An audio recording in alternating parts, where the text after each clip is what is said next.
이 시간 내가 주님께 나가기 원합니다. 간절한 마음으로 이 시간 고백하시겠습니다.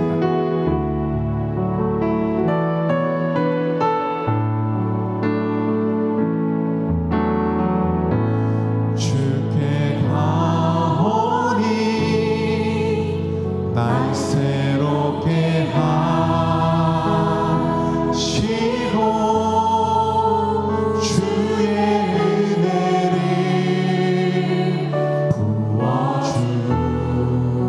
부어주소서.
다 함께 사도신경으로 우리 믿음을 하나님 앞에 고백합니다.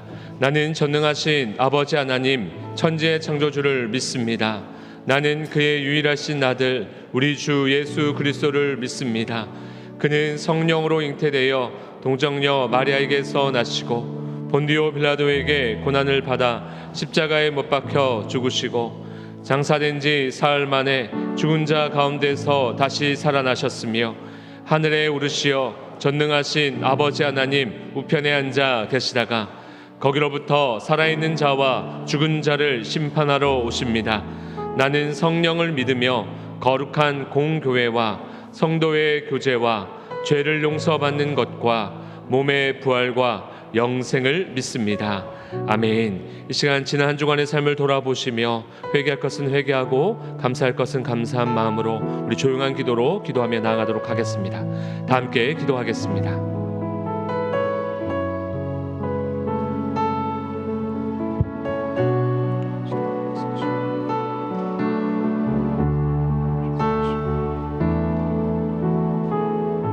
만일 우리가 우리 죄를 자백하면 그는 미쁘시고 의로우사 우리 죄를 사하시며 우리를 모든 불의에서 깨끗하게 하실 것이요 모든 불의를 깨끗하게 하시는 예수님의 이름으로 기도합니다. 아멘. 교동문 1번 시편 1편 교독하도록 하겠습니다. 복 있는 사람은 악인의 꾀를 쫓지 아니하며 죄인의 길에 서지 아니하며 오직 여호와 율법을 즐거워하여 그는 시냇가에 심은 나무가 시절을 쫓아 과실을 맺으며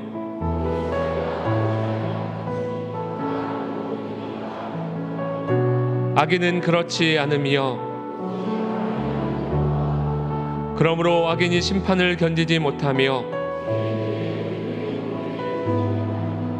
다 같이요. 대저 의인의 길은 여호와께서 인정하시나 악인의 길은 망하리로다. 아멘. 모두 자리에 앉으시겠습니다.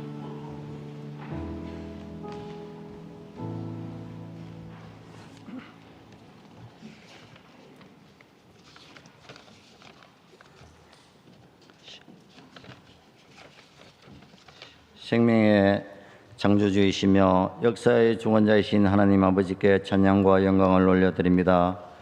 죄로 인해 죽을 수밖에 없는 죄들을 주님의 도우심과 은혜로 세상에서 승리하게 하사 이 시간 예배드릴 수 있는 시간을 허락하심에 감사를 드립니다. 주님께 예배드리는 죄를 고백합니다. 주님의 말씀을 따르지 못하고 우리의 생각과 말 그리고 행동으로 주님의 뜻을 어겼음을 고백합니다. 자신의 이익을 더 중요하게 여기며 이웃을 사랑하지를 못했습니다. 저희들 현재 모두 주님 앞에 내려놓습니다. 주님의 보혈로 깨끗이 씻어주시고 새 생명과 새 마음을 허락하여 주시옵소서. 아버지 하나님, 이 시간 주님의 이름을 높이며 이 땅에 주님의 참된 평화가 임하기를 간절히 기도합니다. 오늘도 세상 곳곳에서 전쟁과 테러, 갈등과 불의로 고통받는 자들이 많이 있습니다. 주님의 정의가 이 땅에 실현되고 모든 이가 평화 속에서 존중받는 삶을 누리게 되기를 간절히 기도합니다. 소망의 하나님, 이 시간 우리 교회가 주님의 사랑 안에서 말씀 충만, 은혜 충만하고 이웃을 사랑하는 공동체가 되기를 원합니다.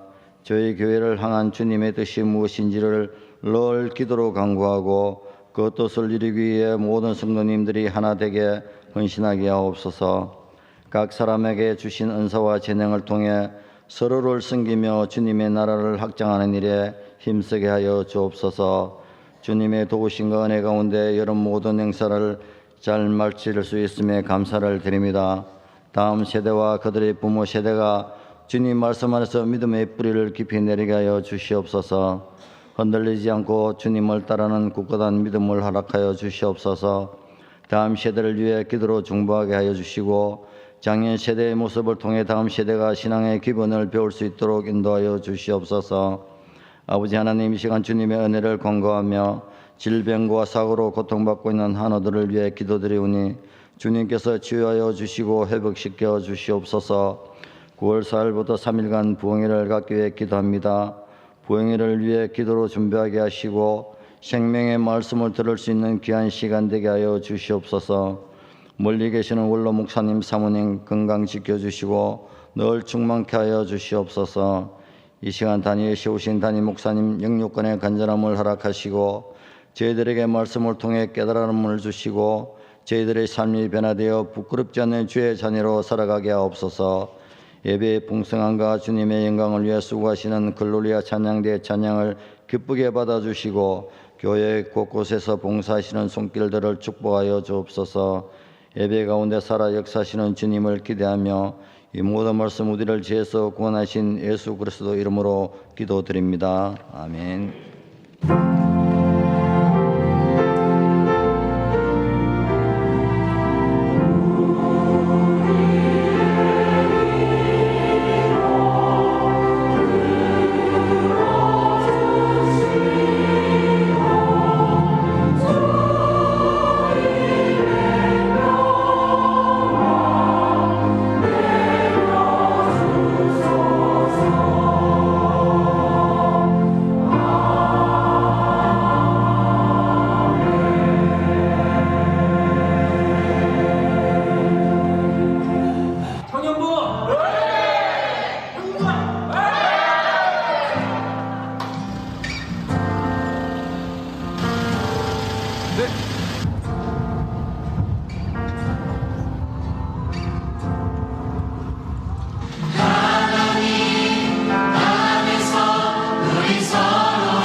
우리 좌우에 분하고 인사하시겠습니다. 예수님의 이름으로 사랑하고 축복합니다. 예수님의 이름으로 사랑하고 축복합니다. 오늘 우리 예배에 처음 오신 새가족분을 환영합니다. 스스로 참여하셨고 최수관님 청년부 소속이십니다. 잠깐 자리에 일어나 인사하실 때 우리 박수로 환영하도록 하겠습니다. 환영합니다. 오늘 방문하신 분들이 있으셔서요. 우리 한 번에 소개하고 또 한 번에 박수하도록 하겠습니다. 타 지방으로 일하시다가 다시 김해로 돌아오셔서 김옥승 원사님을 통해서 재등록하신 이종헌 집사님, 고 손삼순 명예권사님의 장례식을 잘 마치고 김상용 성도님 또 유옥란 집사님 또 장례를 마치고 유가족분들 예배에 참석하셨습니다. 미국에 거주 중인 강병철 장로님의 자녀 강창성 집사와 백윤희 집사님 가정이 한국에 방문하여 오랜만에 예배에 참석하셨습니다. 우리 모두 자리에 일어나 인사하실 때 우리 박수로 위로하시고 또 환영의 박수 하도록 하겠습니다. 네, 박수하겠습니다.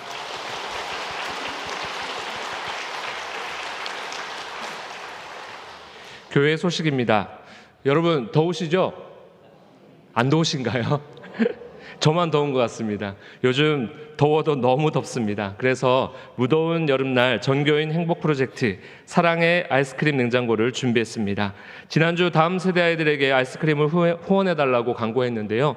우리 교회 사랑의 풍성이 넘쳐져서 이번 주는 우리 모든 성도들이 먹고도 남는 아이스크림이 준비되어졌습니다. 점심 식사 후에 1인 1개씩 1층에 비치된 사랑의 아이스크림 냉장고에서 꺼내서 디저트로 드시기를 바랍니다. 섬겨주신 모든 분들을 위해서 우리 함께 박수하도록 하겠습니다. 감사합니다. 12소 선지서 강해 시리즈 말씀이 진행되고 있습니다. 다음 주는 요나서입니다. 이번 주간에 요나서를 꼭 읽어오시기를 바랍니다. 창립 97주년 기념 부흥회가 9월 4일 수요일부터 6일 금요일까지 홍성성결교회 이춘호 목사님을 모시고 더 큰 은혜, 더 큰 비전이라는 주제로 진행됩니다. 은혜를 사모하며 지금부터 기도로 준비해 주시기를 바랍니다. 네 번째 광고입니다. 9월부터 시작하려고 했던 아기 학교는 사정상 10월로 연기하여 시작합니다. 이해곤 원로 장로님, 김옥순 권사님 가정에서 장례 조문에 감사해서 전 성도들에게 떡을 제공하십니다. 나가시면서 1인 한 개씩 꼭 받아가시길 바랍니다. 우리 교회 민태경 장로님께서 기독교 대한성결교회 유지재단 제31대 부이사장으로 피선되셨습니다. 교단을 대표하는 사역을 위해서 장로님 위해서 함께 기도해 주시기를 바랍니다. 9월 월사개배가 9월 1일이 주일인 관계로 하루 연기하여 9월 2일 월요일 날 드려지게 됩니다. 8번째 광고입니다. 원데이 베이비 쉐마스쿨을 다음 주 주일 9월 1일 12시 30분에 진행하도록 하겠습니다. 접수는 오늘까지입니다. 출산 예정인부터 18개월 이하의 어린 자녀가 있으신 성도님들의 많은 관심 부탁드립니다.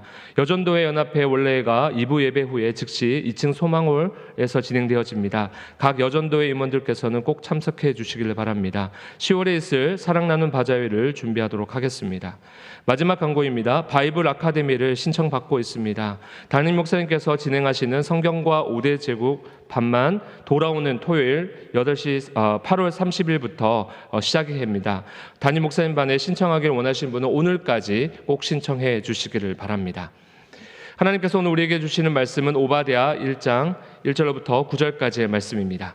제가 봉독해 올리도록 하겠습니다. 오바댜의 묵시라, 주 여호와께서 에돔에 대하여 이와 같이 말씀하시니라. 우리가 여호와께로 말미암아 소식을 들었나니 곧 사자가 나라들 가운데 보내심을 받고 이르기를 너희는 일어날지어다. 우리가 일어나서 그와 싸우자 하는 것이니라.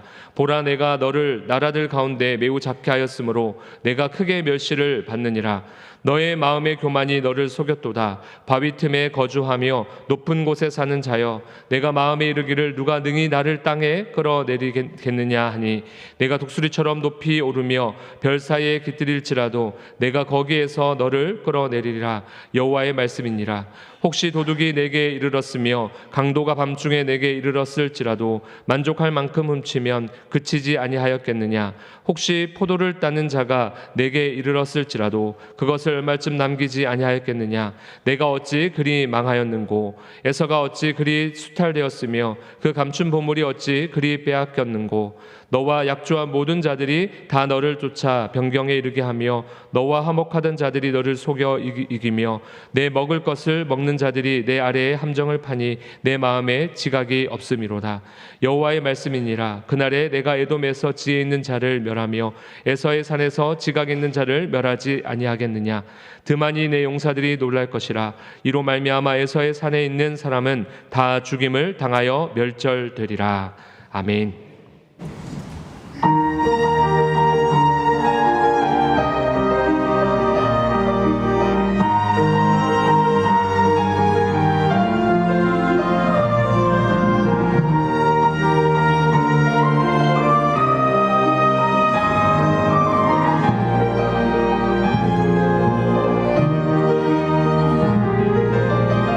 찬양의 자리에 서리하시고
여러분, 제 아내는 꿈을 많이 꿉니다. 그리고 아침에 일어나면 거의 그 꿈 얘기를 빠지지 않고 해줍니다. 그건 좋다 이거예요. 근데 참 황당하고 억울한 것은 꿈속에서 제가 자기를 너무 힘들게 하고 괴롭혔다고 하면서 현실에 저에게 바가지를 긁는 겁니다. 제가 억울하다고 항변하면 뭐 할 수 없다고, 다 제가 옛날에 자기를 고생시켜서 그런 거라고 참으래요. 억울하지만 뭐 다른 수가 없죠. 우리도 종종 힘든 꿈들을 꿉니다. 예를 들면 어떤 수렁에 빠졌는데 아무리 헤어나려고 해도 헤어날 수 없고요. 끈적끈적한 것들이 막 몸에 붙었는데 이걸 떼어내려고 해도 떼어지지 않는 그런 괴로운 꿈이 있어요. 꿈에도 정말 힘이 듭니다. 그런데 실제로 우리들의 인생에도 그런 일이나 사람들을 만나는 경우가 있죠. 저 사람만 좀 안 보면 좋겠는데, 또는 저 일만 아니면 내가 살만한데, 그런 경우 말입니다. 이 일만 없다면, 또는 저 사람만 피하면 좋겠는데, 이게 무시할 수도 없고 피할 수도 없고, 그렇다고 그냥 함께 가자니 너무너무 힘들고, 분명 그런 일들이 우리들에게 있습니다. 이스라엘 백성들에게도 그런 존재가 있었습니다. 너무너무 싫었어요. 어떻게 해서든지 그들과 엮이고 싶지 않아요. 보고 싶지도 않고 마주치고 싶지도 않습니다. 그런데 사라지지도 않아요. 바로 그렇게 오랜 기간 역사의 흐름 속에서 내내 이스라엘 바로 옆에 자리하며 힘들게 하고, 그들의 고생의 이유가 되며, 정말 그 수렁이나 또 주변에 있는 그런 가시같이 진절머리 나는 존재로 자리해 온 이들이 있었습니다. 그들만 없었다면 이스라엘은 훨씬 더 마음 편하고 행복했을 수 있었을 거예요. 그런데 그들은 없어지지 않아요. 내내 이스라엘을 괴롭히고 또 괴롭혔습니다. 누구였을까요? 오늘 우리가 말씀을 통해서 만나게 되는 에돔 족속입니다. 따라해 주세요. 에돔 족속. 오바댜서는요, 바로 그렇게 지긋지긋하게 괴롭혔던 원수 나라 에돔을 향해서 선포하신 하나님의 심판의 말씀이었어요. 너희 에돔 반드시 망하게 되리라. 12 소선지서 3설교 네 번째 시간, 오늘 우리는 그 교만한 에돔 족속과 그 옆에 있던 열국을 향해서 외친 하나님의 말씀을 대보려고 합니다. 따라서 해보시죠. 오바댜 교만한 열국을 향해 외친 선지자. 오바댜 교만한 열국을 향해 외친 선지자. 여러분, 구약 성경이 39권으로 이루어져 있는데 그 가운데 가장 짧은 책이 오늘 우리가 대하려고 하는 오바댜서입니다. 전체라고 해봤자 21절밖에 되지 않아요. 그래서 우리는 자칫 이 책을 소홀히 여기기가 쉽죠. 그런데 그건 잘못된 겁니다. 사실 이 오바댜서에 담겨져 있는 우리 하나님의 메시지는 그 길이와는 상관없이 넉넉히 다른 책들과도 견줄 수 있을 만큼 분명하고 의미심장한 메시지를 담고 있어요. 어떠세요, 여러분? 성경을 통독하다가 이 오바댜를 보면 짧다, 그리고 후딱 읽고 대충 넘기기가 쉽지 않습니까? 거기까지 안 가봐서 잘 모르시겠어요? 그래서 많은 성도들이 오바댜서의 말씀을 가지고 진지하게 읽거나 묵상하거나 또는 성경 공부 한번 해보지 못하고 지나치기도 합니다. 아마 여러분들 가운데서도 이 오바댜서를 말씀으로 해서 설교를 진행하는 걸 처음 들어보는 분도 계실 것입니다. 그만큼 우리는 평상시 오바댜를 잘 다루지 않습니다. 그러나 유대인들은요, 아주 오래전부터 이 책을 굉장히 사랑했어요. 그 가운데서도 그 21절 가운데 제일 마지막에 나오는 5절을 골든 페이지, 황금장이라고 부르며 중시했죠. 에돔 얘기를 하는데요, 사실 이스라엘과 그 옆에 있던 에돔은 그 출발선에서는 형제지간이었던 것을 우리 압니다. 여러분, 에돔 족속의 시조가 이삭의 쌍둥이 아들 중에 형이었던 에서였고요, 이스라엘의 시조가 쌍둥이 중에 동생이었던 야곱이었습니다. 그런데 어찌된 일인지 이 형제는 처음부터 끝까지 티격태격하면서 그들 인생과 민족의 역사를 써내려갔죠. 여러분, 이 두 민족 간의 갈등은 아주 오래전 족장 시대로 거슬러 올라갑니다. 창세기 25장, 야곱은 형 에서와 어머니 태에서부터 다투기 시작했습니다. 아니, 그 형제가 출생하는 마지막 순간까지도 그 발 뒤꿈치를 잡고서 내가 먼저 나가겠다고 실갱이를 벌였어요. 그들이 장성하면서도 아버지 이삭의 축복을 받아내기 위해 갈등했던 것 압니다. 팥죽 한 그릇으로 형을 속여서 장자의 권리를 사낸 야곱, 이어서 아버지 이삭까지 속여서 장자의 축복 기도를 받아냈고, 결국 분노했던 형의 낯을 피해서 도망하던 그 야곱. 그런데 그 베델에서 하나님이 아들 사닥다리의 꿈을 통해 만나 주셨습니다. 그리고 20년 외삼촌 라반과 함께 그 밧단 아람에서 지내던 그가 오랜 세월 후에 야복강으로 왔다가 그곳에서 기도한 후 드디어 형 에서와 재회하며 화해합니다. 그래서 우리가 그 다음에 야곱과 에서 이야기를 쭉 읽어 내려가다 보면 정말 인물 열전이 이런 게 아닌가라는 느낌을 갖죠. 바로 그날입니다. 창세기 33장, 저들이 잠깐 화해하는 듯 보이지만 결국 36장에서 다시금 헤어져서 야곱은 가나안 땅에, 그리고 형 에서는 사해 남단의 에돔 땅에 자리를 잡고 각각의 가문을 이루며 살아가게 되죠. 이후에 성경은 주로 그 동생인 야곱과 그의 후손인 이스라엘에게로 시선을 돌립니다. 그 야곱의 12 아들들, 그리고 요셉 때문에 이집트로 이민을 떠났던 야곱 가문, 이스라엘 백성들은 400년 동안 이집트에 머물면서 큰 민족을 이루고 드디어 출애굽기입니다. 모세의 영도 아래 그 이집트를 탈출하여 이제 가나안 땅, 약속의 땅으로 돌아가는 대역사를 진행하죠. 지도를 보십시오. 그리고 그 척박한 광야를 통과한 후에 이제 가운데 요단강이 있는데, 요단강의 동편에 남북으로 나 있던 국제 교역로가 있었어요. 그게 이제 킹스 하이웨이라고 해서 그 왕의 대로인데, 그 교역로를 통해서 북쪽으로 올라가 그리고 이제 가나안 땅으로 들어가게 되는 계획을 갖고 나가다가 맨 밑에 있던, 거기 살고 있던 형제 족속인 에돔에게 우리가 당신들의 땅을 좀 지나갈 수 있다라고 청합니다.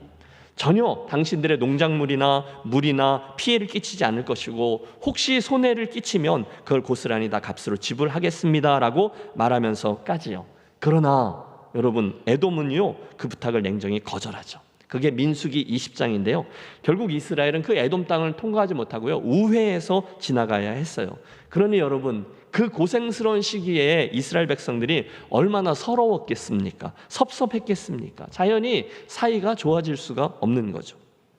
이후에 이제 사사시대 지나고 다윗 왕조가 시작됐을 때 에돔은 이스라엘의 속국이 됩니다. 그러다가 주전 8세기경에 서로 간에 큰 전쟁을 주고받으면서 살육의 역사를 함께 통과하죠. 결국 오래전에 형제 사이로 출발했던 에서와 야곱은 그 후예들이 역사 속에 끝없는 대적자로 자리매김하면서 깊은 원한 관계 속에 자리하게 돼요. 그러니 여러분, 우리가 이스라엘 편에서 보면 에돔은 영한 성가신 존재가 아니었습니다. 얼마나 이스라엘을 괴롭혔는지 우리는 이후 성경의 기록을 보면서 툭하면 나오는 이 에돔 족속 이야기를 대하고 있습니다. 자, 이 점을 염두에 두시고 그들에 대한 하나님의 말씀 오바댜서를 대해 보겠습니다. 사실 오바댜서는 그 에돔에 내려진 심판과 그래서 그들이 맞이하게 된 이 멸망에 대한 예언이 어떤 역사적인 상황에서 주어진 것인지를 말하고 있지 않아요. 하지만 10절에서 14절까지의 말씀을 읽어보면 대충 그 상황을 짐작할 수 있습니다. 특별히 오늘 본문 11절의 말씀은 이렇게 되어 있습니다. 내가 멀리 섰던 날 곧 이방인이 그의 재물을 빼앗아가며 외국인이 그의 성문에 들어가서 예루살렘을 얻기 위해 제비를 뽑던 날에 너도 그들 중 한 사람 같았느니라. 여러분, 뭘 유추할 수 있죠. 무슨 일인지 모르지만 이스라엘이 큰 어려움에 빠졌는데 형제나라 에돔이 그들을 돕기는커녕 대적자들과 함께 유다로 들어가 그들을 못살게 굴었다는 겁니다. 아니, 실제로 그들은 적들과 함께 이스라엘을 늑탈했습니다. 함께 침략했어요. 함께 악한 일을 행한 거죠. 그리고 그것 때문에 지금 하나님이 너무 진노하셔서 그들에게 심판의 메시지를 선포하고 계신 거예요. 자, 그것이 오바댜서에 나오는 크게 두 개의 대지 중에 첫 번째 대지 1절에서 14절까지의 말씀입니다. 그 당시 에돔은요, 사막의 한가운데서 큰 바위 요새 위에 난공불락의 집을 짓고서 아무도 우리를 멸할 수 없다, 이렇게 교만함 가운데 거하고 행동하고 있었어요. 게다가 그들은 그 옆에 있던 형제 나라, 이웃이지만 형제인 이스라엘의 어려움을 돌아보지 아니하고 오히려 적들과 손을 잡고 그들을 못살게 굴었습니다. 그래서 학자들은요, 이 사건을 바벨론의 유다 침공, 그리고 유다가 멸망당했던 사건을 이야기한다라고 봅니다. 저도 동의해요. 원래 그 이스라엘이 강대국이었던 북쪽의 아수르에게 고생했는데 아수르는 예루살렘을 멸망시키지 못했고 그 다음에 일어난 바벨론이 유다로 쳐들어와서 그 나라를 약탈하고 멸망시켰거든요. 수많은 생명을 죽이고 많은 전리품들을 챙겨나갑니다. 바로 그런 어려운 상황에 옆에 있던 형제 나라 에돔은 유다를 돕기는커녕 이방인들과 함께 똑같은 죄를 지었다는 것이죠. 오바댜서는 그들의 악행을 자세히 기록해주고 있어요. 먼저 12절을 보면 형제가 어려움 속에서 망하는 그 모습을 보면서 에돔 족속이 방관했다 이렇게 기록합니다.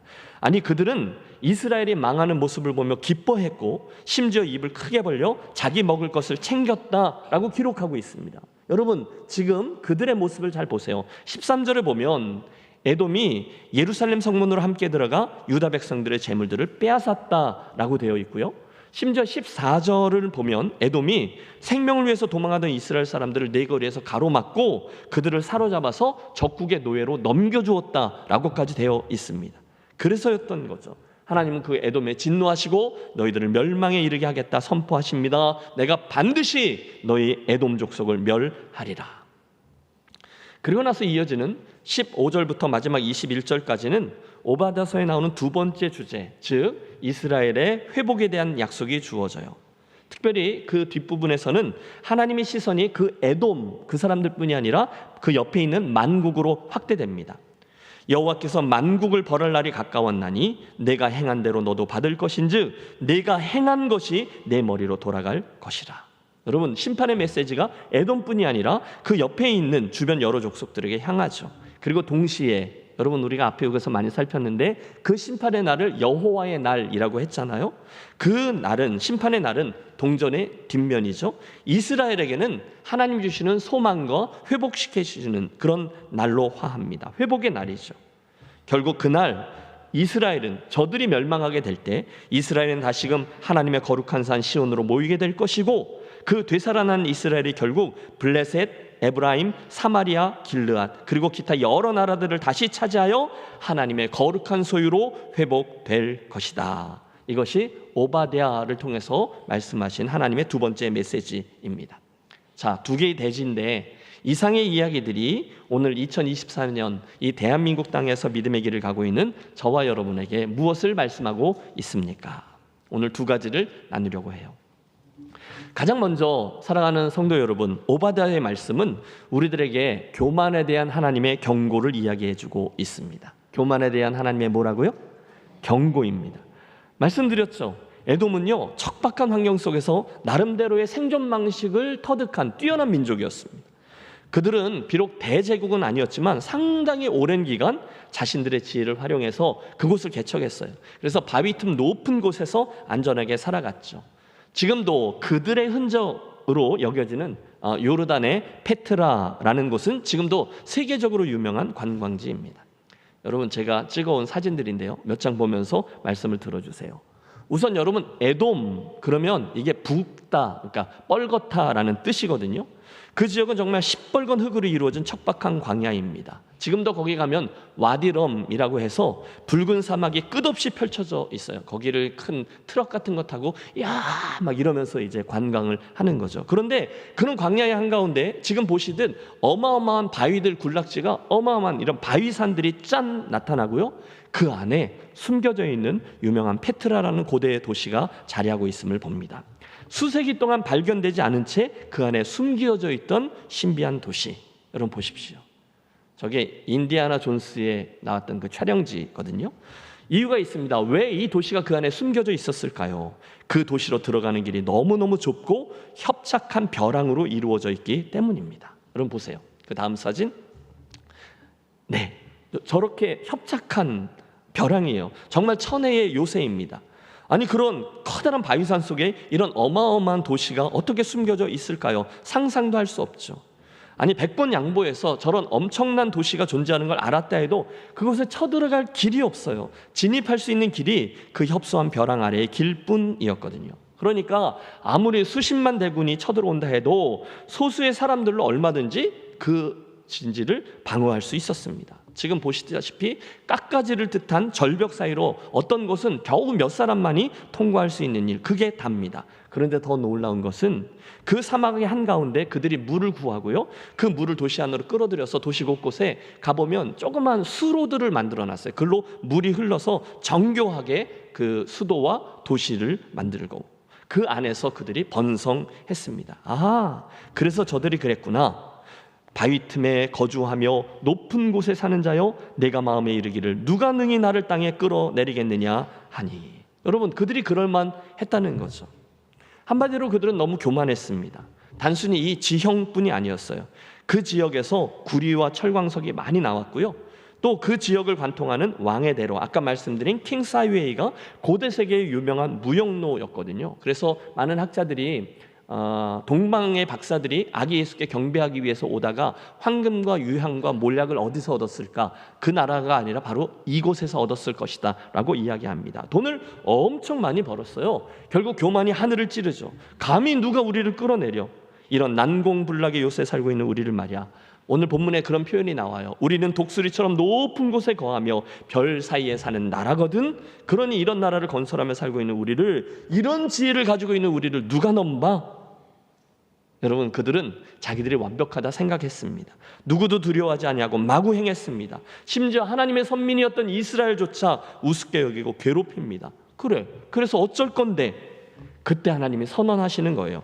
내 교만이 너를 망하게 할 것이다. 아니, 너는 반드시 망하리라. 내가 행한 대로 당하게 될 것이다. 사랑하는 성도 여러분, 하나님께서 가장 미워하시는 것이 이 교만이라는 점을 분명히 기억하는 저와 여러분이 되시기를 권합니다. 성경 처음부터 끝까지 하나님이 가장 미워하시는 게 이 교만이에요. 웹스터 사전은 교만을 이렇게 정의해요. 다른 사람에 대해서 우월감을 갖거나 그것을 나타내는 행위. 이해가 되십니까? 남들과 비교해서 나를 그보다 높게 두는 행위가 교만이라는 거죠. 20세기의 파스칼이라고 불리우는 루이스 교수도 교만을 이렇게 설명합니다. 이 세상에 누구나 할 것 없이 다 갖고 있는 악이 하나 있다. 다 있다는 거예요. 누구를 막론하고 다른 사람 속에서 이것을 보면 세상에 그것처럼 싫은 것이 없게 된다. 그런데 이것이 역사하는 것을 자기 마음속에 느끼면서도 이것에 대해 별 죄의식을 느끼지 못하고 산다. 이것이 더 강한 사람일수록 다른 사람이 그것을 나타낼 때 더 싫어서 못 견딘다. 내가 설명하고 있는 이것은 바로 교만이라는 죄이다. 여러분은 어떠세요? 저는 느끼거든요. 아, 나도 교만하다. 내 안에 교만이 자리하고 있다. 모든 사람들에게 교만이란 죄가 자리해요. 여러분, 겉으로는 겸손한 척하지만 사람은 다 교만합니다. 그런데 더 웃긴 건 다른 사람이 교만한 걸 잘 견디지 못해요. 왜 그렇습니까? 내가 교만해서요. 문제는 하나님께서 그 교만의 시작점에 사탄이 있다라고 말씀하셨다는 거예요. 여러분, 우리가 에스겔서 28장에 보면 사탄의 기원이 나오거든요. 사탄은, 마귀는 원래 3명의 천사장 중에 하나였습니다. 가장 높은 천사장, 피조물들 중에 완벽한 존재가 사탄이에요. 원래는 천사였어요. 주 여호와의 말씀에 너는 완전한 도장이었고 지혜가 충족하며 온전히 아름다웠도다. 완전했어요. 천사장이었거든요. 지혜로웠어요. 온전히 아름다웠대요. 그런데 문제가 생깁니다. 그러다 보니 스스로 교만하게 되어 스스로 타락의 길을 선택합니다. 이사야서 14장에 힌트가 나옵니다. 그 타락한 천사는 계명성이라 불리었고요. 하나님이 그날 행했던 사탄의 행위를 이렇게 꾸짖습니다. 내가 내 마음에 이르기를 내가 하늘에 올라 하나님의 뭇별 위에 내 자리를 높이리라. 내가 북극 지폐의 산 위에 앉으리라. 가장 높은 구름에 올라가 지극히 높은 이와 같아지리라 하는도다. 지극히 높은 이, 하나님이죠. 그와 같아지리라 하는도다. 누가 그랬어요? 다시 해야 될 것 같은데. 누가 그랬다고요?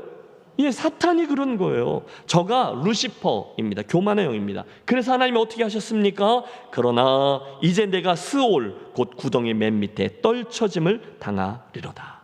이게 교만의 결과인 거죠. 여러분, 성경을 보세요. 하나님은 처음부터 끝까지 교만한 자를 물리치셨어요. 한 명도 예외 없습니다. 교만은 패망의 선봉이라 하셨습니다. 거만한 마음은 넘어짐의 앞잡이라 하셨습니다. 그러므로 사랑하는 성도 여러분, 교만하지 마십시오. 조금 잘 된다고 다른 이들을 여러분보다 낮게 보지 마십시오. 특별히 누구든 조롱하지 마십시오. 세상에는 우리가 마음껏 쉽게 말할 수 있을 만한 분이 없어요. 아무도 없어요. 왜? 우리가 좀 잘 되면 나도 모르게 그런 생각 하잖아요. 좀 더 열심히 해봐라. 게을러서 못 사는 거야. 여러분, 정말 그렇습니까? 정말로 게을러서 그분이 못 사나요? 아니요. 쉽게 그렇게 말할 수 없어요. 그걸 누가 알겠어요? 함께 기억하겠습니다. 그날 하나님이 에돔을 강하게 내치셨어요. 그런데 가장 큰 이유가 뭐냐? 교만 때문이었다는 거죠. 결국 그들은 심판을 받습니다. 지난 여러 해 사이에 우리 한국 교회의 가장 큰 비판의 중심에 섰던 대표적인 교회가 하나 있습니다. 엄청난 인원, 그리고 재력, 정치력 등등을 바탕으로 자기 교단이 제정한, 심지어 자기 교회에서 열린 총회에서 제정한 법도 무시하고 그건 불법이다라고 판명된 걸 끝까지 아니라고, 우리는 아니라고 우기면서 자리에 온 교회입니다. 그 여정에 그 유명한 아버지 목사님이 이렇게 설교합니다. 우리를 반대하는 모든 사람들은 교회를 음해하는 마귀의 세력입니다. 이게 전형적인 프레임이거든요.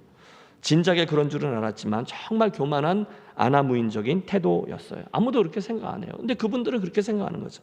그런데 그 주장을 듣고 기가 막히잖아요. 그래서 그 교단의 강성으로 여겨지는 원로 목사님 한 분이 이렇게 반박합니다. 우리는 그분들이 범한 그 위헌을 반대한 것이지 교회, 그리스도의 교회를 반대한 것이 아니다.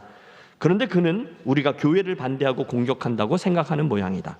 루이 14세가 했다는 말이 생각났다. 짐이 곧 국가다.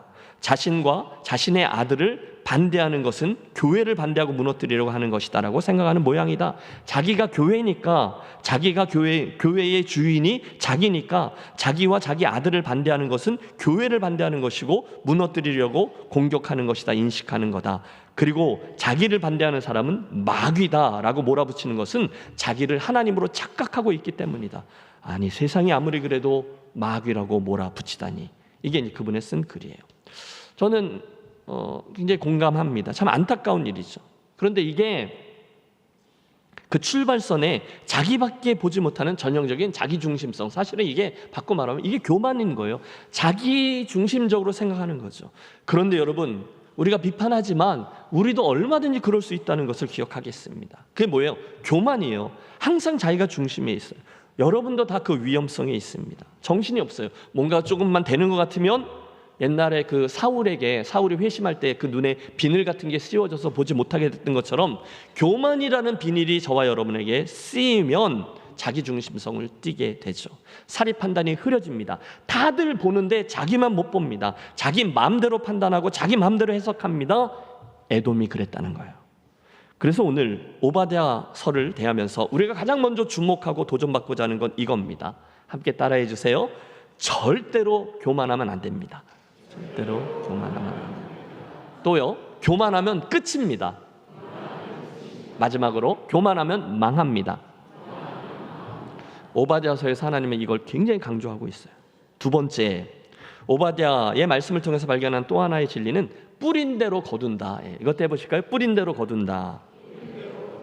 특별히 형제가 어려움을 당했을 때 우리가 그때 어떻게 행했는지의 그 행위는 그대로 뿌린 대로 거둔다는 겁니다. 말씀드렸다시피 그날 그 에돔 족속은 형제 이스라엘의 어려움을 당했을 때 최소한의 도의도 행하지 않았어요. 그들이 어려움에 빠졌는데 방관합니다. 돕지 않아요. 오히려 이걸 기뻐하고 침략자들과 어깨를 나란히 하면서 함께 이스라엘을 약탈하고 자기들의 이익을 챙기는데 급급했습니다. 오늘 10절에 그 내용이 나와요. 내가 내 형제 야곱에게 행한 포악으로 말미암아 부끄러움을 당하고 영원히 멸절되리라. 그들이 왜 망하게 되냐? 그 형제 이스라엘에게 행했던 포악대로 그것 때문에 그들도 당하게 된다는 겁니다. 그들을 돕지 않았어요. 더 악하게 행동했다는 것을 하나님이 보셨습니다. 11절에 보면 자세히 나옵니다. 이방인들이 예루살렘을 약탈할 때 에돔도 그들과 함께 들어와서 약탈에 동참했어요. 은근슬쩍 그 기회를 타서 유다의 남쪽 땅에 들어와서 그 땅을 차지하고 거기에 정착합니다. 거기가 어디냐?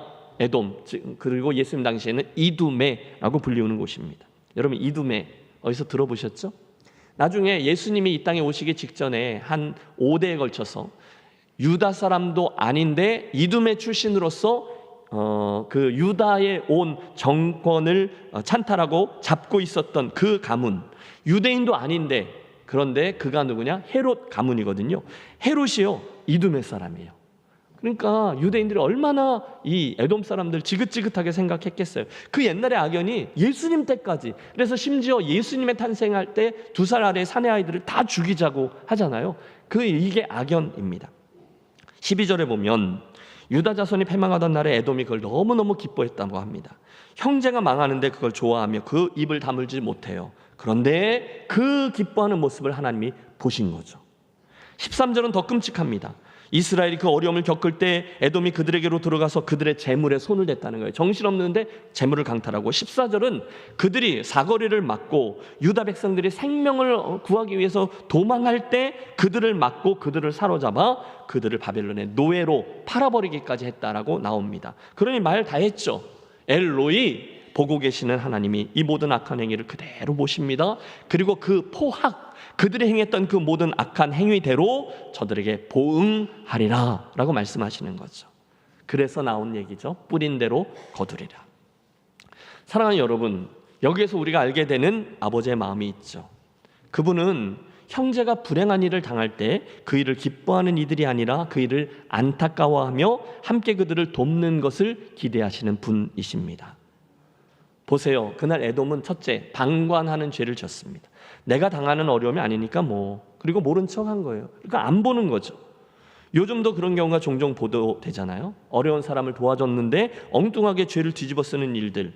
그래서인지 사회가 점점 악해지고 결국 그런 어려움 속에 있는 일을 보아도 선뜻 나서서 돕지 않아요. 쓰러진 분들 이렇게 좀 도우면서 부축하는데 혹시 잘못되게 이게 큰 일을 당하게 되는 경우를 몇 번 사회 속에서 보았거든요. 그래서 그걸 보지 않아요. 그냥 지나칩니다. 뭐죠? 방관입니다. 나랑 상관없어. 건들면 안 돼. 여러분, 예수님이 하셨던 선한 사마리아인의 비유를 기억하시죠? 거기에 나오는 강도 만나 쓰러져 있는 그 사람을 제사장이 지나가고 레위인들이 지나가는데 그들의 첫 번째 죄가 뭐냐? 방관죄였다는 거예요. 그러나 사마리아인은 그러지 않았어요. 주님은 그가 했던 일을 보고 누가 나의 이웃입니까? 물었던 이에게 가서 너도 그와 같이 하라 이야기의 관점을 바꾸어 주셨어요. 마땅히 그 강도 만난 자, 어려움에 처한 이에게 다가가라 요구하십니다. 말씀을 준비하던 중에 이 오바댜서를 설교한 자료나 또는 해석한 자료가 그렇게 많지 않아요. 근데 유튜브에 제가 좋아하는 김기석 목사님이라는 분이 이 오바댜서를 말씀으로 하여 설교한 영상이 있어서 그걸 좀 듣게 됐어요. 그 안에 나오는 그분의 간증인데 너무 인상적이라 내용으로 한번 옮깁니다. 30년도 훨씬 전쯤에 그 목사님이 당시 유행하던 바바리 코트를 하나 사 입으셨대요. 그 왜 약간 누리끼리하고 이렇게 쫙 돼 있는 바바리 코트 있잖아요. 여기 그거 입으신 30년 전이니까 여러분 다 아실 거예요. 아주 좋은 옷은 아니었는데 새 옷이었대요. 그러니까 여러분 얼마나 폼이 납니까? 이분이 좋으셨죠. 그리고 이제 10,000원 전철을 탔는데 사람이 꽉 차 있는데 이상하게 저쪽에 사람들이 별로 없더래요. 그래서 웬일이지? 좀 편하게 가야지. 그리고 그쪽으로 갔는데 실은 거기에 술에 만취해서 쓰러져 있는 누군가가 있었다는 것도 난리도 아니었대요. 왜냐하면 술에 쩔어서 쓰러져 있는데 전철 안에 다 토해놓고, 여러분 상상력을 동원해 보세요. 자기도 그 오물들을 다 뒤집어 써서 만신창이가 되어 있고 게다가 어디서 머리는 깨져서 피도 흐르고 있고, 그러니까 옆에 있던 사람들이 다 그분을 피한 거예요. 근데 그걸 보는 순간에 김 목사님 마음 안에 두 마음이 싸우기를 시작했대요. 야, 그냥 놔둬라. 도와주려고 하다 보면 너 새로 산 바바리 코트 어떻게 될지 알지? 이게 한쪽 마음이고요. 또 하나는 너 목사 아니냐? 당연히 도와줘야 되지 않느냐 였대요. 여러분 이해가 되시죠? 잠시 두 마음이 싸움을 하다가 결국은 너 목사 아니냐가 이겼다는 거예요. 그래서 그분에게 다가가서 그분을 부축해서 돕고 데리고 가서 씻기고 그분의 연락처를 알아내서 사람을 부르고 그래서 해결을 했대요. 하지만 그 와중에 새로 사 입고 나간 바바리 코트는 당연히 엉망이 된 거죠. 그날 목사님이 큰 깨달음을 얻으셨대요. 아, 남을 도우려면 좋은 옷을 입으면 안 되겠구나. 그리고 평생 좋은 옷을 안 입으려고 애를 쓰셨다. 이런 간증입니다. 되게 감동이 됐어요. 여러분 이 이야기의 포인트가 좋은 옷을 입지 말자가 아니잖아요. 힘든 분, 어려운 상황에 있는 분을 방관하지 않고 도와야 된다. 이거였던 거죠. 그런데 에돔이 그러지 않았다는 거예요. 형제가 어려움을 겪는데 방관한 거예요. 아니, 그들은 아수르의 속국이 되어서 나라를 유지하고 스스로 조공을 그들에게 바쳤는데 이번에는 아수르가 망하고 바벨론이 일어나니까 얼른 그들 뒤로 줄을 바꿔 서고 그들에게 조공을 바치다가 그 바벨론이 유다를 침공할 때 그들과 함께 들어가서 예루살렘을 함께 늑탈하고 땅도 빼앗고 형제 나라의 백성들을 같이 팔아 먹었다는 거예요. 그게 하나님의 눈 밖에 난 거죠. 그래서 그들이 하나님의 심판 앞에 섭니다. 사랑하는 여러분, 혹시나 여러분 주변에 있는 형제나 자매가 불행을 당할 때 최소한의 도의를 지켜내는 김해제일교회 성도들이 되시기를 부탁합니다. 형제가 아플 때 그걸 안타까워하는 게 당연하다는 거예요. 그분이 어려워요? 그러면 그를 돕는 게 당연한 일이라는 거예요. 그게 신의이죠. 그리고 그것이 하나님의 황금률입니다.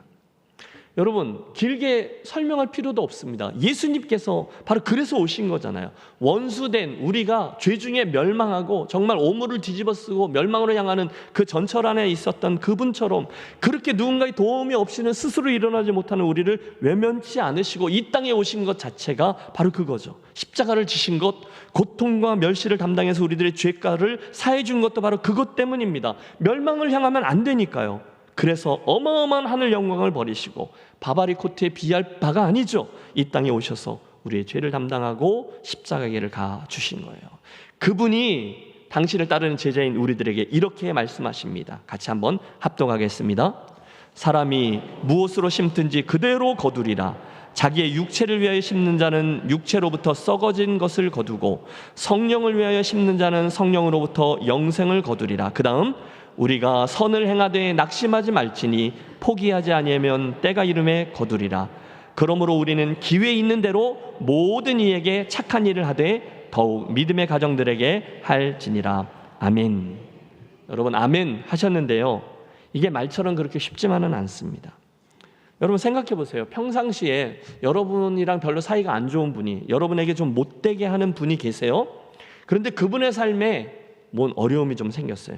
그때 어떤 마음을 품으십니까? 그때 어떤 태도를 취하십니까? 제가 생각해 봤어요. 우리들의 마음은 너무도 간악해서 평상시에 안 좋아하는 분이 어려움을 만나면 은근히 기분이 좋습니다. 너무 빨리 들켰네. 내가 싫어하는 분이 잘 안 되면 마치 내가 옳았던 것처럼 착각하는 경향이 우리에게 있습니다. 그게 나의 정당성을 입증한다고 생각해요. 그런데 그 순간 나는 에돔처럼 되었다라고 생각하셔야 된다는 거예요. 절대로 사랑하는 여러분, 절대로 내가 좋아하지 않는 분이 안 되는 모습을 보며 마음속에 미소를 지으면 안 됩니다. 왜? 에돔입니다. 그날 에돔은요, 자기들이 아무리 이스라엘을 좋아하지 않는다고 해도 그렇게 행동해서는 안 되는 것이었습니다. 그날 이스라엘 백성들이 고난을 받은 것은 이스라엘과 하나님 사이에 그 관계가 틀어져서 그랬던 거지 결단코 에돔이 옳아서 그렇게 된 게 아니었거든요. 그런데도 에돔은 그걸 모르고 교만해서 자기들이 잘나서 그렇게 된 건 줄 알고 그 어려움의 한가운데로 뛰어들어 고난 중에 있는 이들에게 훈수를 두고 오히려 그들을 더 어렵게 했죠. 그게 뭐냐? 그게 포학인 거예요. 그리고 그것이 그날 하나님의 진노를 샀습니다. 여러분, 만에 하나 에돔이 우리의 형제 이스라엘이 어려움을 당하는구나, 참 안 됐다 그러면서 그 도망자들에게 길을 터주고 그들에게 냉수 한 그릇이라도 마시우게 해주었다면 오늘날 그 에돔의 역사는 완전히 달라졌을지도 모르죠. 그러나 그들은 그러지 않았습니다. 악했어요. 악한 행동을 했어요. 그리고 하나님은 그날 그들의 악한 행위에 대해서 책임을 물으십니다. 그래서 12절 보면 하나님이 그들을 무시무시하게 꾸짖고 있는 모습이 나와요. 그 귀절을, 너희는 그러면 안 되었다라는 귀절을 개역 개정 말고 새번역 버전으로 읽으면 훨씬 더 이해가 잘 됩니다. 들어보십시오. 내 형제의 날, 그가 재앙을 받던 날에 너는 방관하지 않았어야 했다. 유다 자손이 몰락하던 그날 너는 그들을 보면서 기뻐하지 않았어야 했다.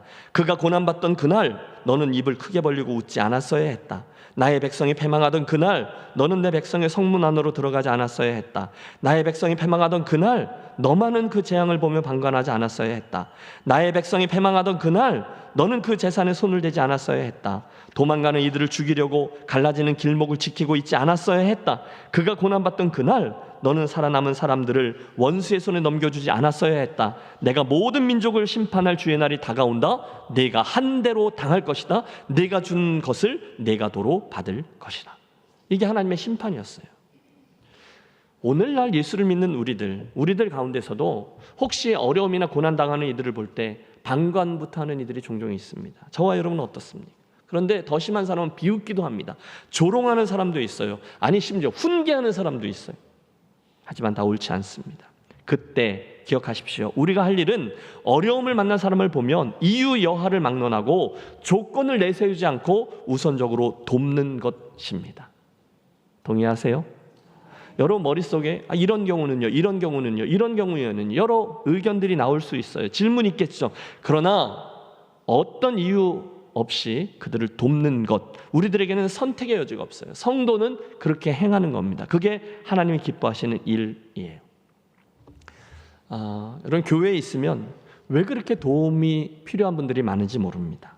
연락도 많이 옵니다. 편지로도 오고 이메일로도 오고 전화로도 오고 카톡으로도 오고 그러면 참 어렵고 어쩔 때는 억지로 도와야 되는 일도 있습니다. 또 마땅히 도와야 되는 건 아는데 여의치 않을 때도 있죠. 그리고 비밀인데요, 마음이 가지 않는 부탁도 분명히 있습니다. 그래서 어쩔 때는요, 인사하러 온다는 선교사님들의 연락이 막 무섭기도 해요. 후배들이 선배님 인사하러 한번 오겠습니다 할 때 실은 부담이 될 때도 있습니다. 왜냐하면 모두 다 김해제일교회니까 거절하기 힘든 어떤 사정들을 가지고 있거든요. 그리고 더 우리 당회원들은 이해하실 겁니다. 잘한다고 하고 잘해주고 뭘 했는데도 오해를 사서 욕을 먹기도 해요. 김해제일교회 큰 교회가 다 그러냐 이러면서 말입니다. 그러면 마음이 강팍해지는 거죠. 심통도 납니다. 기껏 도와주고도 좋은 소리를 못 듣네. 속상해. 마음이 상합니다. 우리도 어려운데, 우리도 당장 해야 될 일들이 있는데, 에이 이제 그만해야 되겠다라는 생각이 들기도 합니다. 그런데 아십시오, 여러분, 이 갈등은 개인적으로 또는 역사적으로 주님이 오실 때까지 우리에게 계속될 갈등인 거죠. 그냥 그건 그러려니 하셔야 돼요. 그러나 그때 그러려니 하고 우리가 할 수 있을 때 또 저와 여러분의 손이 닿을 수 있는 곳까지 잘 섬기고 잘 감당하고 좋은 축복의 통로가 되는 우리의 인생과 김해제일교회가 되시기를 축원합니다. 중간에 목사님 꼭 그렇게까지 해야 합니까? 라고 묻지 마세요. 묻지 마세요. 당연히 그렇게 하는 게 맞습니다. 저는 믿어요. 받는 것보다 주는 것이 더 복이 있다. 주님의 말씀을 저는 여러분도 믿습니다. 그때 그던 저들이 더 큰 주님 축복의 주인공이 될 줄로 믿습니다. 더 큰 축복 받으려고 돕자 이런 얘기하는 게 아니죠. 하나님의 말씀에 순종해서 선택의 여지 없이 마음이 나는 대로 최선을 다해서 섬기는 것이 맞습니다. 그리고 해보면요, 여러분, 섬겨줄 때 좀 잘해주고 호의를 베풀 때는요, 확 하고 잘해줘야 돼요. 그게 맞더라고요. 주님이 안타까워하셨잖아요. 너희가 피리를 불어도 춤추지 않고 곡을 해도 울지 않는다. 그런 무감각, 무관심을 주님은 기뻐하지 않습니다. 여러분, 마태복음 25장에 보면 최후의 심판 이야기가 나와요. 그때 주님께서 이렇게 말씀하시죠. 줄인 자, 목마른 자, 나그네, 헐벗은 자, 병든 자, 감옥에 갇힌 자, 그런 이들과 주님을 동일시하세요. 내가 그들이었다는 거예요. 그때 그런 이들을 도왔던 이들은 당신을 도운 자들이라 하시고, 그때 그런 이들을 돕지 않은 이들을 당신을 돕지 않았던 이들이라 하세요. 그래서 그들을 심판하시죠. 여러분, 예수님이 행하신 부자와 나사로의 비유를 우리 압니다. 그런데 여러분 잘 읽어보십시오. 그날 부자가 특별히 나쁜 짓을 한 게 없습니다. 그런데 주님은 그 이웃이 어려움을 당하고 있을 때 아무것도 하지 않았던 잘못을 지적하세요. 선한 사마리아인의 비유에도 말씀드렸듯이 강도 만난 자들에게 아무런 자비를 베풀지 않은 방관자들을 주님은 옳다 하지 않으셨습니다. 그렇다면 여러분, 우리들에게 주어지는 결론은 자명하지 않습니까? 그런 이들을 만나면 실제로 자비를 베푸는 것이 언제나 옳습니다. 섬기는 겁니다. 여기다 아멘이라고 쓸 걸 그랬어요. 여러분, 다른 선택지가 없어요. 우리는 누구를 만나든지 선대하는 것, 예수님의 제자들의 삶인 줄로 믿습니다. 물론 어려움을 당하는 분들에게 나름대로 이유들이 있으세요. 어떤 분들은 자신들의 선택이나 실수 때문에 어려움을 겪으실 수도 있고요. 어떤 분들은 하나님의 섭리 때문에 훈련의 과정, 광야로 들어갔기 때문에 어려움을 겪을 수도 있어요. 반대로 하나님 앞에서 그분이 그렇게 될 만큼 죄를 짓거나 두드려 맞을 만한 일을 했기 때문에 하나님의 벌을 받는 경우도 있어요. 심지어 그분이 평상시 나에게 좀 악하게 행했던 사람일 수도 있어요. 그럴 때 그들을 보면서 내 속이 다 시원하다라는 생각이 드는 경우도 있을 거예요. 극단으로 가면요. 그런데 어떤 상황이 되더라도 그리스도인인 우리가 취해야 될 행동은 한 가지, 바로 그들을 선대하는 것인 줄로 믿습니다. 그 순간 여러분, 거 봐라, 내가 옳았지, 훈계하려 들지 마세요. 아픈 분들은요 되게 아프세요. 그분들은요 이미 다 알고 있어요. 왜 그런지, 자기가 뭘 잘못했는지 다 알아요. 상처가 있으면 조금만 건드려도 다 아픈 거거든요. 그런 상황 속에서는 이유 여하를 막론하고 가르치려 들지도 말고 판단하지도 말고 그저 먼저 사랑과 친절과 선행을 베푸는 게 무조건 맞습니다. 네, 그럴 줄 알았다. 안 된다는 거예요. 그런 식으로 하면 내가 안 된다고 내가 했어 안 했어 평상시에 마음을 곱게 쓰라니까. 가르치지 마십시오. 대신에 슬픔과 어려움 속에 있으면 그냥 조용히 가서 그 옆에 있어주고 손도 잡아주고 그들을 사랑으로 같이 밥 먹자 공개하는 것이 무조건 옳습니다. 그리고 그것으로 충분합니다. 같이 있어주는 거죠.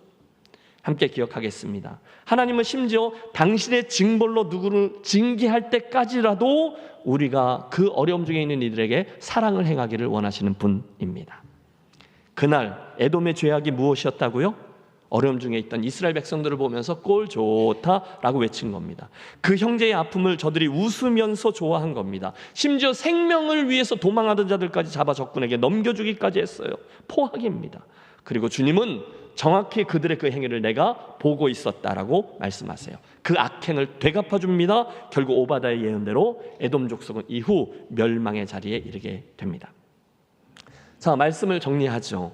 오늘 우리는 오바댜 선지자를 통해서 선포된 예언의 말씀을 통해서 두 가지 하나님의 마음을 엿보았어요.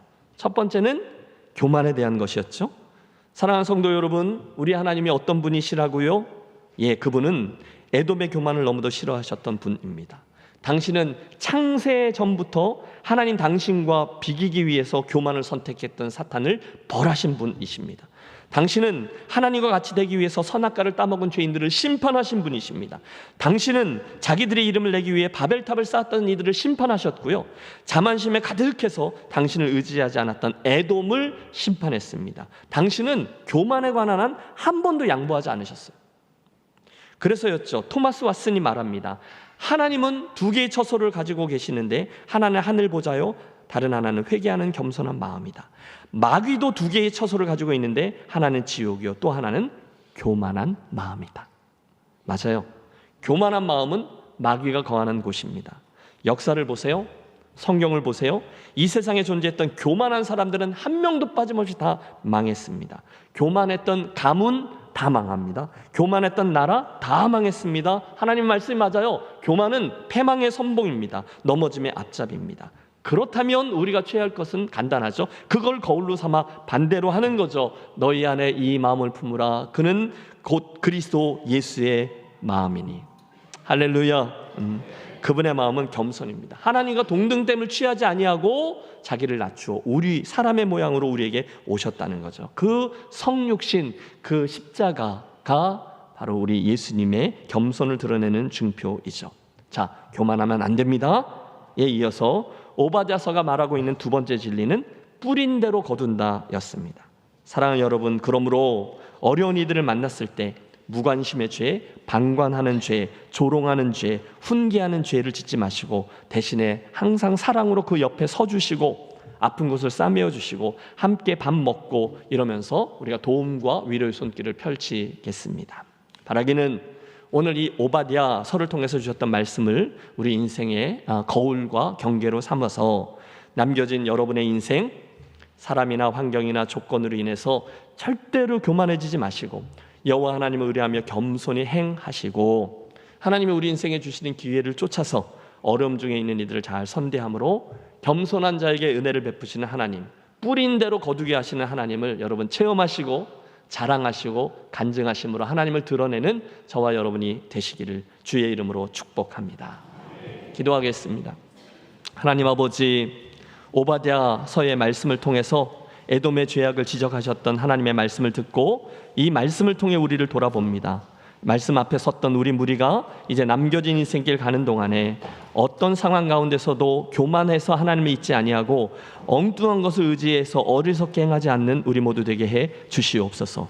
또한 뿌린 대로 거둔다라는 하나님의 황금률도 기억하여 행하게 하시고 특별히 어려움 중에 있는 이들에 대해서 무관심, 무반응, 또 조롱, 훈계가 아니라 사랑과 관심과 섬김으로 행하여 결국 약속하신 하나님의 축복을 받고 간증함으로 하나님의 백성됨을 드러내는 우리 모두 되게 해 주시옵소서. 우리 주 예수 그리스도 이름으로 축복하며 기도하옵나이다.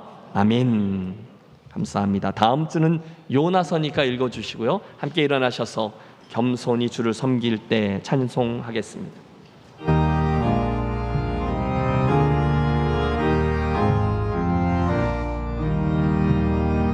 겸손히 주를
하나님 아버지, 오늘도 주의 전으로 나올 때 사랑하는 김혜제일교회 가족들이 우리의 사랑과 정성을 구별하여 주께로 올려드리오니 이 예물 받아주시고 선용하시고 선한 청지기로 필요한 영혼들과 세상을 잘 섬기는 복된 물질로만 사용하여 주시옵소서. 또한 귀한 예물을 드린 손길들마다 하늘과 이 땅의 은혜로 풍성히 채워주셔서 섬기고 나누고 돕고 또 주의 사랑을 흘려보내는 일에 참여하는 인생, 그래서 그 기쁨과 신비를 맛보아 아는 나누는 자의 축복을 체험하는 그런 은혜도 허락해 주시옵소서. 앞으로 우리 교회의 모든 사역과 특별히 섬김과 구제 사역을 통해서도 뿌림의 법칙이 심은 대로 거두는 법칙이 일어나게 해 주시옵소서. 이 아침에도 예배당에 함께하지 못하고 각종 병환으로 연약함으로 집과 병원과 요양원에서 예배하는 성도분들을 기억해 주시고 강건함의 은혜, 회복의 은혜, 그리고 함께 예배 공동체의 자리에 속히 서는 은혜를 나리워 주옵소서. 이제는 우리 주 예수 그리스도의 크신 은혜와 우리들의 행함을 지켜보고 계신 하늘 아버지의 무한하신 사랑하심과 우리를 통해 당신의 성품을 드러내도록 역사하시는 성령님의 감동 감화, 그리고 필요한 이들을 섬기도록 도전해 주시는 은총이 오늘 에돔 족속과 열방을 향해 선포된 오바댜 말씀을 듣고 두 가지 겸손함과 선한 행위를 가지고 우리 남은 인생 걸어가겠다 새롭게 결단하며 성전문을 나서는 사랑하는 모든 주의 백성들과 그들의 겸손한 마음과 섬김의 손길 위에 한 주간 시작하는 새로운 여정 위에 이제부터 영원토록 함께 하시기를 간절히 축원하옵나이다. 아멘.